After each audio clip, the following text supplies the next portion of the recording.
Well, welcome everyone. I'm glad to be here today. I have a very special guest that I want to talk to about gap years and high school and college and everything in between. So, hi, Carmen. How are you today? Hi, I'm good. So I'm really glad to have you here. I know you've had quite a journey that's been exacerbated through COVID. So thanks for joining me today. And I want to talk to you a little bit about what your journey has been. So, can you tell us a little bit about your high school experience and what that was like? Yeah, so in high school I was super involved. I did ASB all 4 years, dive all 4 years, as many extracurriculars, community like college community classes I could, um, AP classes, the whole works. And then my senior year, I applied to do a foreign exchange, and this was something that I had known that I wanted to do since like third grade, because that was like we had hosted exchange students since I was in third grade, and my brother went on exchange. I was going to go on exchange. I hope my sister gets to go on an exchange. So something that I knew I wanted to do. So I applied for both, the foreign exchange through Rotary Youth International, and for colleges at the same time my senior year. Um, and then my last year of high school, my senior year, is when COVID happened. So, like, sorry, No classes got problem. canceled in March, and everything was kind of really stagnant from there. Um, and didn't know what was going to happen, didn't know what I was going to do. And then my exchange got canceled in like June of 2020. So, like, definitely there was like still like we're holding out hope to see if anything was going to happen or if anything was going to change. Um, and so from there, it was kind of like colleges had already like accepted declines. There was like I was on the wait list for a couple. So it was really like a big roller coaster of events that happened that year. Yeah, and that was, as you said, that was right at the very end of your senior year. So, nobody knew what was going to happen.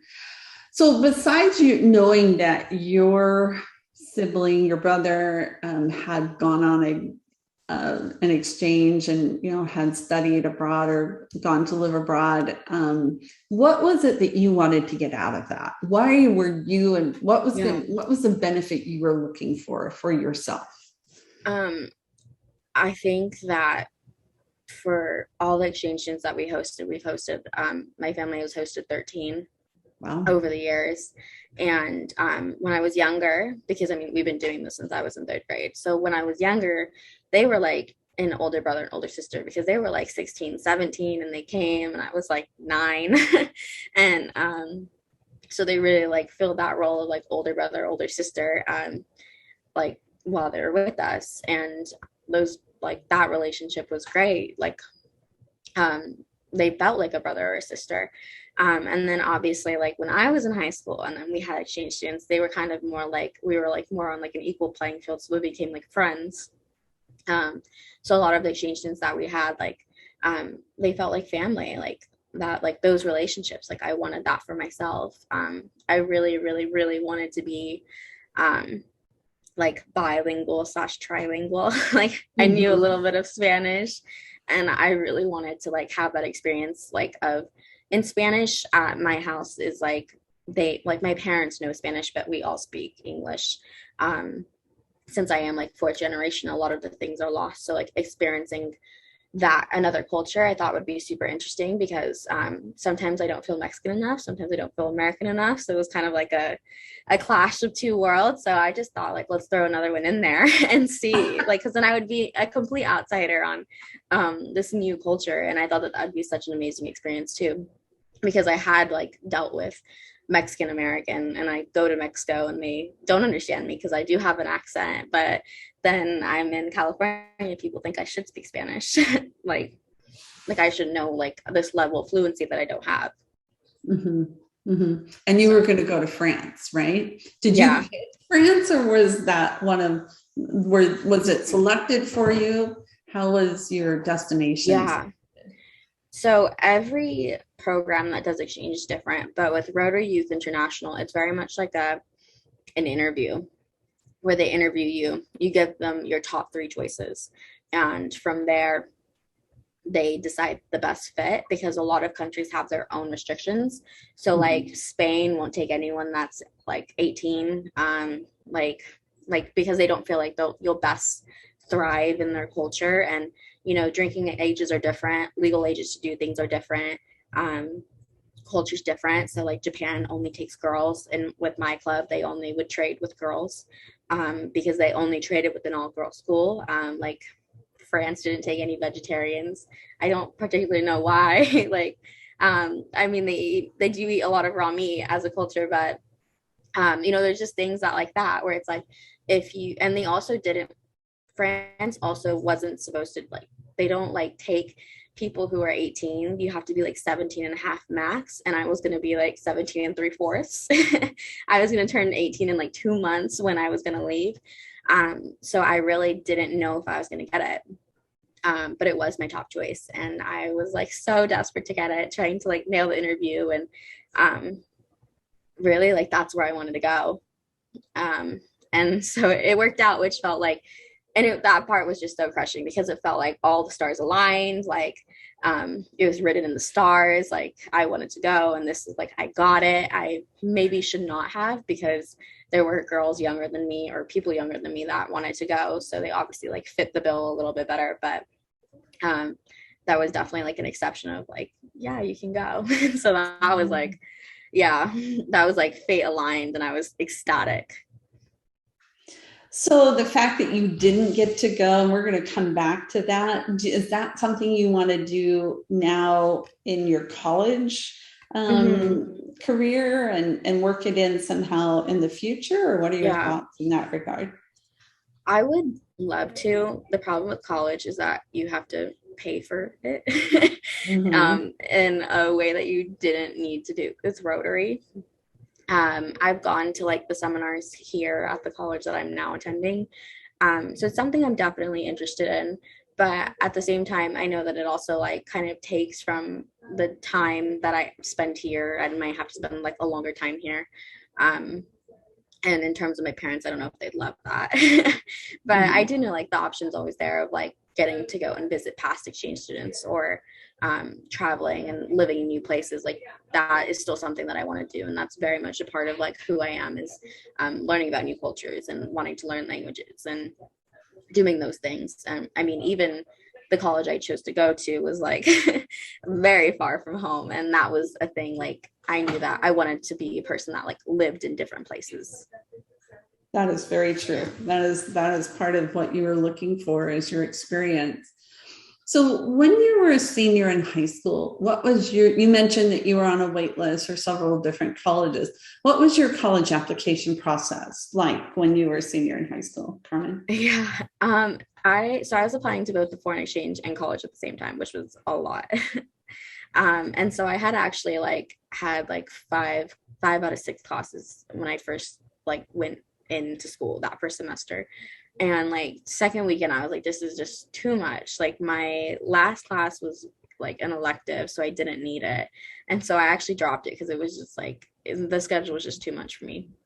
I mean, I was working part-time. I was applying applying to college was like an entire part-time ordeal. And the exchange was a whole ordeal in itself because they have different requirements that you have to meet. And so I actually like dropped a class to have like a free period, which was totally okay, but it was just like definitely a lot. I'm like, sorry, I forgot the question. What was your college application process? Oh, okay. It was tedious. It took me a long time, and I feel like it was me sitting in a cafe trying to learn a new language, because I would be trying to answer these questions and not quite understand like what they're asking. And I think that was like the biggest thing, is like what are they asking, so I know how to answer.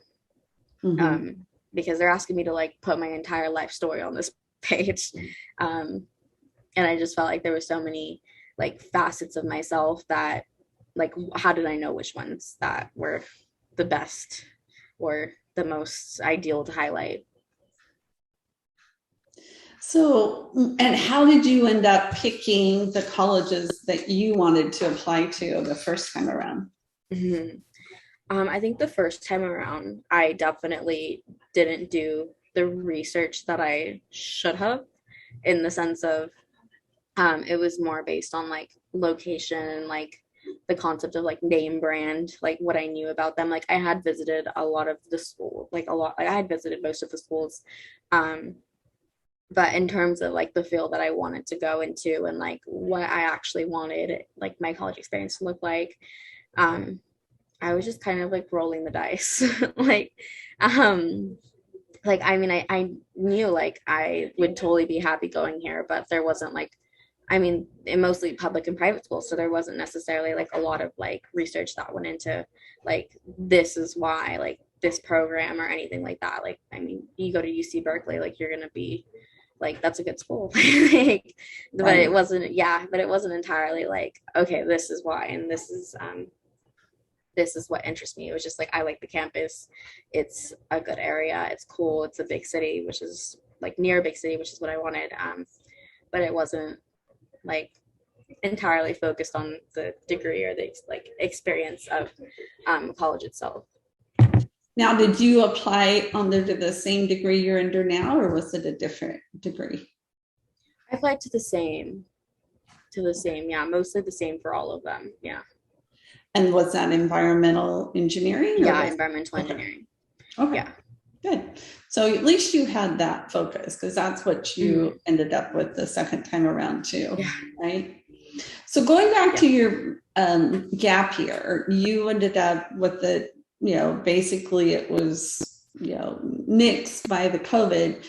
How did you pivot and how did you end up using that mm-hmm. year? Did you think that you still benefited from having that year off, even though you Yeah, didn't stick around? definitely. yeah, I thought that that was the biggest thing was I when my gap year got when like the Rotary Exchange said we're not doing the program this year. um, I still could have gone to college. Like that was still very much an option because I did like I was accepted to a school and I was on the wait list for other ones and I ended up getting off the wait list. So it was an option. I just knew that I didn't want to, and I knew that if I had like um, said yes to a school that I would be obliged to go there and I couldn't apply elsewhere because this year kind of felt like um, just kind of felt like this huge, big, scary year where I didn't know at the end if I would want the same things that I had wanted being in school. Like, because I knew that just so much was going to change. And um, even though my gap year wasn't what I wanted or what I thought it would look like or what I could have even predicted it to look like, Mm-hmm. I'm still glad that I had it because I was a young senior. So I was 17 and it just felt insane that I couldn't like go get my ears pierced, but I could like make this decision for what I wanted to do. And I didn't really know. Like, and I still wanted to do all of these things that I thought I was going to get to do with my exchange. So when it was like, when I was able to, I did go to like Hawaii and I mean, as safely as we could do these things, Mexico. So any like other experience I could have, I would take, but working and applying to college again. So I'm really grateful for those things though, because I think like I think at some points it was definitely boring. Like this gap year, like was not as exciting as I thought it would be. Um, but I'm so glad that I got like a break from like going to school because I think it changes like so much of your perspective. Because like you go to school, you're going to classes, you have this like major goal in mind, but um, like you stop and then you look around and it's like, oh, where am I? like it's definitely a different perspective. So it sounds like it gave you a time for reflection and, Yeah, kind of looking definitely. at your long-term goals as Yeah. opposed to what do I have to do this week or this month to get. Yeah, definitely. I think that it I've kind of grew up a little bit, like a little bit Mhm. more. Like I had a job, like made my days in a way that like high school doesn't let you. I got a credit card, which felt super adult. um I mean, just things that I could not do because I was 17 and I was in high school. And I think that they give you a little bit of experience. Um, I could take myself to the doctor at that point. Like those were things I couldn't do. I mean, even though I could drive, like I couldn't do XYZ. So it was like now I can do XYZ. And I had time, and that was like I was a major overachiever. That was something that I never had. So it was like, what do I want to do with this time? Like, how do I validate myself outside of the academic field? Like, what makes me happy? Like, I forgot I knew how to play the violin, which is, I had played for 5 years, but I stopped my sophomore year of high school. And I mean, when else, when I like get it out from under my bed? Like, so. That's exciting. I think, and I think that's a story a lot of students need to hear. And I think it's also something that parents need to hear, because a lot of times they worry about, oh, if my student stops, they'll lose motivation. I want to go straight to college. But from sharing your story, it sounds like it might do the opposite. Yeah. So I know that when people said a lot. When people ask you, what do you tell them? Like if you have another student ask you about doing a gap year, what do you tell them? I would say do it. If you ask me and like we're just parting ways, I might make a joke and say like, well, like I had an existential crisis and now I'm here. But if you ask me, then yes, I'd say do it. I mean, I would hope that if you decide to take a gap year, you get to have the adventure that you wanted to have. Like an exchange or a au pair, or I don't know, whatever other avenue you are thinking of taking. I would hope you get it, but I would say definitely do it, because I think it gives you a chance to grow up a little bit, think about what you're doing, and it's just a break. Like I think that like framing it, like something my mom has always said is like, like you're young, you're not married, you don't have kids, you don't have bills, like you don't have anything. Like this is the time to be like so selfish and do things for yourself. And that's what I felt like it was for me, is like I don't have any of these obligations. I don't have a boyfriend, I don't have a husband, I don't have like kids, I don't have like anything. Like so like I get to define my time as I want to. I think that's important. And you're right. You point out a very good point, is that it's one of, this may be the only time in your life that you're going to be able to do that, or one of the few times in your life that you'll be able to do that. So I think that's key. So what was your college application process like the second time around? So you did it again. You said you had colleges like, I'm not sure these are the schools that I want to apply to. You applied to some of the same schools. I know, you applied to Berkeley and some other schools. So what was the process? How was the second time around different from the first time? It was so much better because I decided to work with you. So much better. I feel that you knew the language and so I didn't have to figure that part out, and like going over like, well, I mean, I know all the things that I've done, but I mean writing them out, like what is important about them, like what are things that like people are going to look at. I think that's so key, like that self like reflection and like hyping yourself up is something, especially like as females, I don't feel we do enough of. Right. And so I think that is like so much better. So you have someone like telling you like, hey, you can do this. Or I mean, even like once I got into school, I had no clue you could like counter their offer of financial aid with the other offers you received. I did not know that was a thing. And I mean, I think just having someone on your team is like so important, because I think they frame college applications as like something that you're able to, do yourself and everyone has this fair chance, but like, it's kind of not. Like you need to have support, and I'm just so grateful I was able to have it. Well, we certainly had a great journey together, and you just had so many wonderful things to share and just shine on the different things that you have done. I knew colleges would want to have you as a student because you had a lot to contribute. So what has your experience been so far as a new freshman in college?